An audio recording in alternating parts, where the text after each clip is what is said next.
In the soul of the West, there is a war between two opposing values, equality and excellence. These two warring values, these two contradictory impulses, are best historically represented by the figures of Caesar and Christ, who more broadly represent the West's dual inheritance of pagan aristocratic values and Christian egalitarian values. But the values of excellence and equality are not unique to Western history. The war for the soul of the West represents, more broadly, the war between two fundamentally different types of life, the lower and the higher, the bugman and the superman.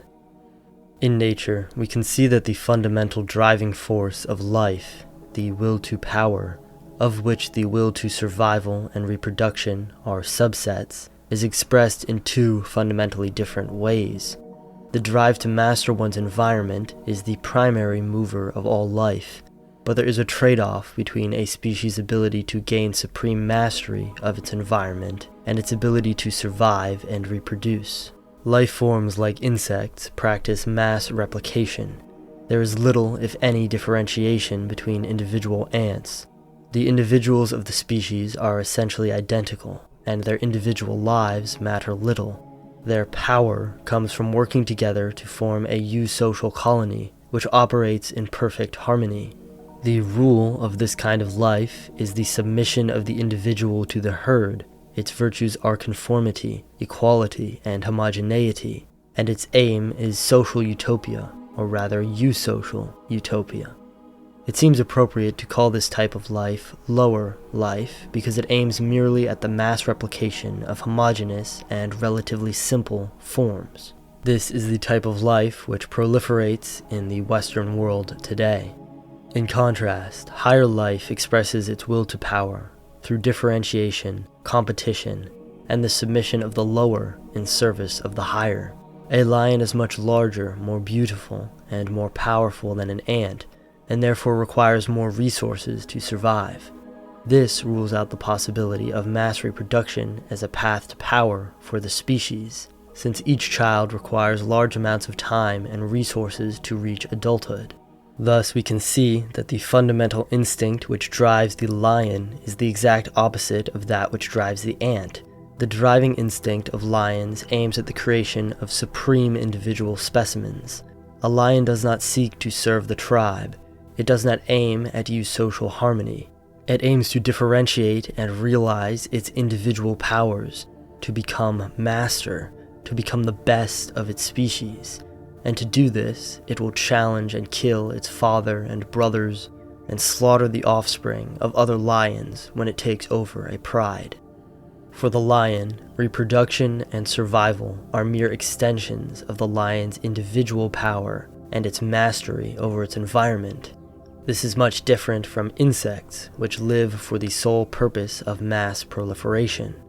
Higher life puts its resources into mastery and the creation of individual specimens, but because of the resources each individual specimen requires to survive, think of a grizzly bear, and because of the harsh competition within the species, survival actually becomes harder for higher life. Bears, lions, tigers, and the great apes teeter on extinction, while mosquitoes, ants, and rats suffer no such dangers.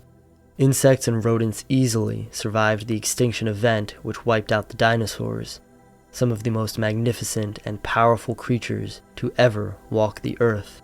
The rule, in the long run, lower life often wins out, and it is the same in history as it is in nature. In our species, both the instincts of lower and higher life manifest. The European pagan tradition has been wholly devoted to the cultivation of higher life. The Greeks, the Vikings, and the other Indo-European peoples had an aristocratic worldview, that is, a worldview oriented around the rule of the Aristos, the best, and around the pursuit of arete, excellence. They embraced hierarchy, the submission of the lower to the higher, and encouraged intense competition. Through rigorous military training, education, and religious tradition, they aimed to remove all softness and weakness from themselves. They scorned the long life led in comfort. This attitude is immortalized by Homer in Achilles' ultimate rejection of a long life at home in favor of glory and honor on the battlefield. For thousands of years, the peoples of Europe aimed their societies at the creation and education of supreme specimens, at the creation of supermen. By the height of the Roman Empire, these peoples had gained mastery over much of the known world, but inevitably, a counter-movement arose among those who had been enslaved by the Romans, among those who could no longer gain mastery over their environment, and whose lives had been reduced to mere survival. Christianity began among the conquered Israelites as a reaction to and an inversion of Roman aristocratic values. The Israelites had been completely subjugated by the Romans, their temple destroyed, all hopes of a military revolt crushed. Then came Jesus, the anti-Caesar, representing everything which was Caesar's opposite, and bringing with him a total inversion of the pagan aristocratic worldview. Mastery of space and matter was cut off to the Israelites, but Jesus gave them a way out of total despair. He taught that the mastery of space, mastery of the world, and of matter was actually undesirable and, moreover, evil. He taught that instead of competing for mastery of this world, each man should be only concerned with reaching the social utopia of heaven, in which all competition and strife is nullified. Instead of competing to be the best, the Aristos, and pursuing beauty, strength, excellence, glory, wealth, all of the things which the Romans championed and monopolized, Jesus taught that the individual should focus on being moral by embracing poverty and suffering and doing acts of charity and social good. This would ensure that they secured a life of eternal peace in heaven, an idea which would have struck Achilles as repugnant. While Caesar, or the Roman emperor, represented the whole of Roman imperial power concentrated into one Superman, Jesus on the cross, put to death by the Romans, represented the highest, sacrificed for the lowest, the Messiah, the Hebrew Superman, the Hebrew God, tortured and murdered for the sins of the lowest elements of society. God on the cross is a symbolic representation of the doctrine that the first shall be last, and the last shall be first. Thus we can see that Christianity is a manifestation of the eusocial instinct, of the instincts of what we have called lower life. Christianity aims at utopia, at the comfort and equality of all in heaven, at the sacrifice of the individual for the community, and of the highest for the lowest. Today, it is this worldview which has prevailed in the West, but it has not been without a long struggle. Rome was a large beast, so to speak, and required many resources to sustain itself. As the slave and immigrant populations of Rome grew to outnumber its native citizens, and the elite became decadent, exhausted, and nihilistic, Christianity became the religion of Rome, and it is through Rome that Christianity would spread, attacking the pagan values of the West. Statues were defaced, sacred trees cut down, temples burned, traditions eradicated. However, as Europe was forced to adopt Christianity, Christianity was paganized, and the aristocratic, pagan worldview survived in many forms. In early Arthurian literature, for example, you'll hear no mention of the god on the cross. In the chivalric aristocracy of its heroes, the aristocratic worldview is wholly preserved. During the Renaissance, the pagan spirit re-emerged in full force. The idealization of the Superman, the love of the beautiful, athletic body, and a renewed interest in classical culture was flourishing. Machiavelli, a Renaissance political thinker from Florence, is a stunning example of the re-emergence of classical thinking in the Renaissance. In his book, Discourses on Livy, he critiques Christianity for making the Italians of his day weak. In considering, therefore, why all the peoples of ancient times were greater lovers of liberty than those of our own day, I believe this arises from the same cause that today makes men less strong, which I believe lies in the difference between our education and that of antiquity, based upon the difference between our religion and that of antiquity. For while our religion has shown us the truth and the true path, it also makes us place a lower value on worldly honor, whereas the pagans, who greatly valued honor and considered it the highest good, were more ferocious in their actions. This can be seen in many of their customs, beginning with the magnificence of their sacrifices as compared to the modesty of our own, in which there is some pomp that is more delicate than magnificent, but no bold or ferocious action. In their rites, neither pomp nor magnificence was lacking in these ceremonies, but there was in addition the act of sacrifice, full of blood and cruelty, and the slaughter of a great number of animals, a spectacle which inspired awe and rendered the men who witnessed it equally awesome. Besides this, ancient religion beatified only men fully possessed of worldly glory, such as the leaders of armies and the rulers of republics. Our religion has more often glorified humble and contemplative men rather than active ones. Moreover, our religion has defined the supreme good as humility, abjection, and contempt of worldly things. Ancient religion located it in the greatness of mind, strength of body, and in all the other things apt to make men the strongest. And if our religion requires that you have inner strength, it wants you to have the capacity to endure suffering more than to undertake brave deeds. This way of living seems, therefore, to have made the world weak, and to have given it over to be plundered by wicked men, who are easily able to dominate it, since in order to go to paradise, most men think more about enduring their pains than about avenging them. Machiavelli's critique of Christianity is quite similar to Nietzsche's, and rings even truer today than it did in the Renaissance. Machiavelli fears that Christianity does not educate men to be bold and courageous, to be supermen, but instead makes them think of how to be moral in order to enter the utopia of heaven. Thus, men devalue mastery over this world and become weaker and more timid each generation. By the 1550s, the Renaissance had reached its end, and the Enlightenment would soon bring the pendulum swinging back in the other direction, towards egalitarian democracy and a secularized Christianity. But again, in the 1800s, with German Romanticism and various thinkers like Nietzsche, the spirit of European paganism began to re-emerge in the West. Yet the post-war reaction to fascism brought the pendulum swinging back again in the other direction.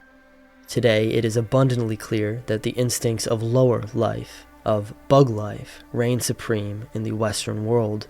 From the liberal elite of the World Economic Forum and the UN, to the leftists of the universities and the media, all champion the egalitarian utopia as the only worthwhile goal of mankind. In the West today, the moral man is valued far higher than the great man. The great Western men and peoples of history are shamed for their immorality. The modern Westerner, who would appear as a child and a coward before his ancestors, feels himself to be far superior to them due to his supposedly higher moral sentiments.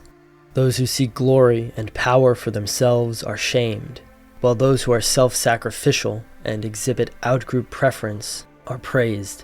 Everywhere we look, ugliness is propped up over beauty, weakness over strength. Everywhere the exceptional is submitted to the mediocre, the great individual beaten down by the herd.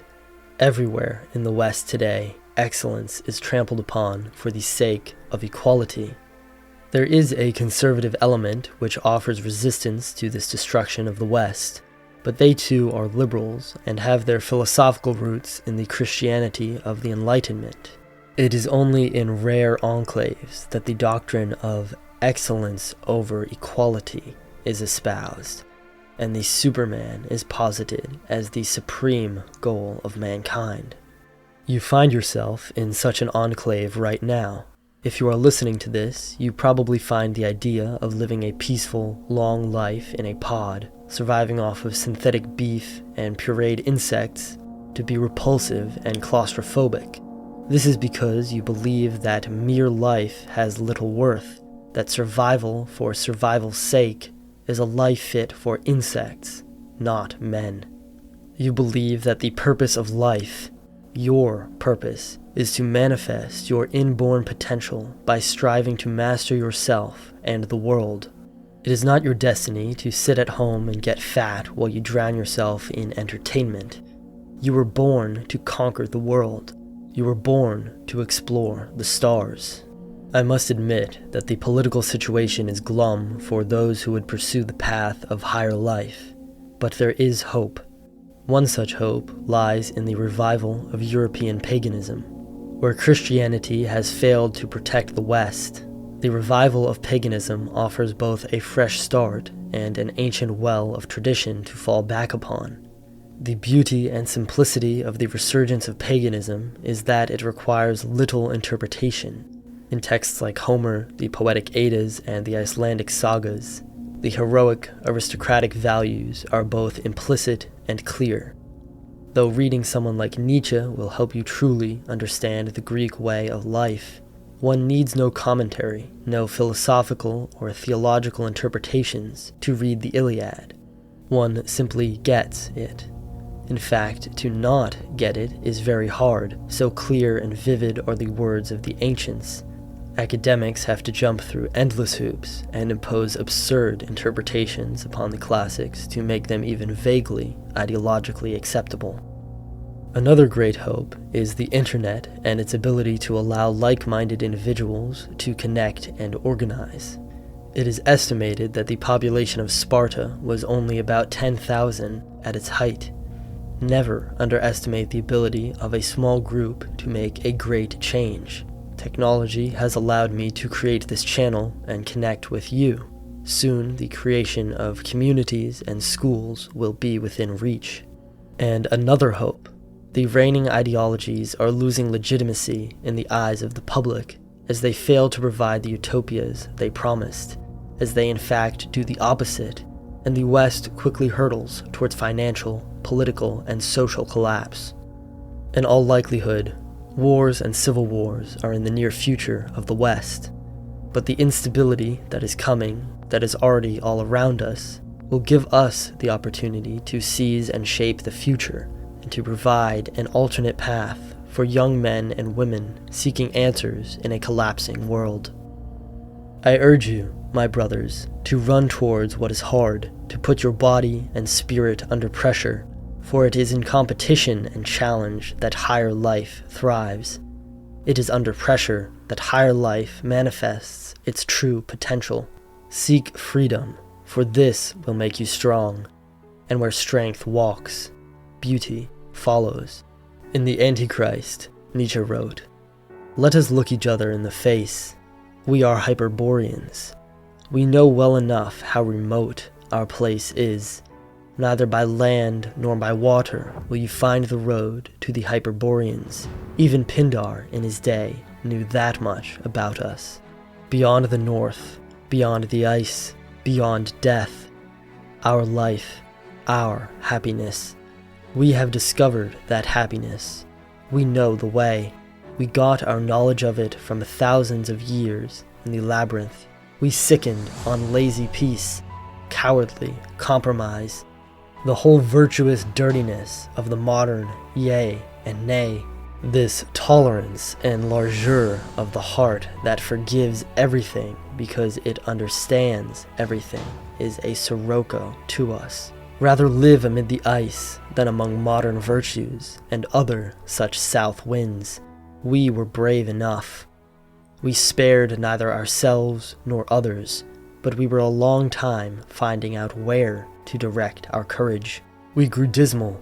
They called us fatalists. Our fate, it was the fullness, the tension, the storing up of powers. We thirsted for the lightning and great deeds. We kept as far as possible from the happiness of the weakling, from resignation. There was thunder in our air. Nature, as we embodied it, became overcast, for we had not yet found the way, the formula of our happiness, a yea, a nay, a straight line, a goal. Remember, there are two spirits at war for your soul, the spirit of the worm, the spirit of weakness and comfort, and the spirit of the lion, of the conqueror and the warrior. May the lion win.